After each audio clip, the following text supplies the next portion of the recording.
নেত্রকোনা জেলার প্রতিনিধি মোহাম্মদ রিপন মিয়া তথ্য ও ভিডিও চিত্রে দেখুন বিস্তারিত।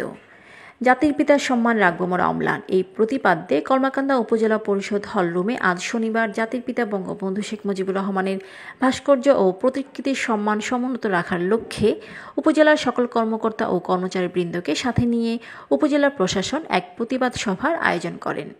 প্রাণী সম্পদ কর্মকর্তা ডক্টর মোস্তফা কামালের সঞ্চালনায় উক্ত প্রতিবাদ সভায় বক্তব্য রাখেন উপজেলার নির্বাহী কর্মকর্তা মোহাম্মদ সোহেল রানা, সহকারী কমিশনার ভূমি অমিত রায়, প্রাথমিক সহকারী শিক্ষা কর্মকর্তা মোহাম্মদ মোজাম্মেল হক, কৃষি কর্মকর্তা মোহাম্মদ ফারুক আহমেদ, মাধ্যমিক শিক্ষা কর্মকর্তা FM আব্দুল ওয়াজেদ তালুকদার, উপজেলা স্বাস্থ্য পরিবার পরিকল্পনা কর্মকর্তা মোহাম্মদ আল মামুন, সমবায় কর্মকর্তা মোহাম্মদ আনোয়ার হোসেন ও কলমাকান্দা থানার ভারপ্রাপ্ত কর্মকর্তা ATM মাহমুদুল হক সহ উপজেলা পর্যায়ে সকল কর্মকর্তা ও কর্মচারীবৃন্দ উপস্থিত ছিলেন। তোহরা পিঙ্কি, BMF টেলিভিশন।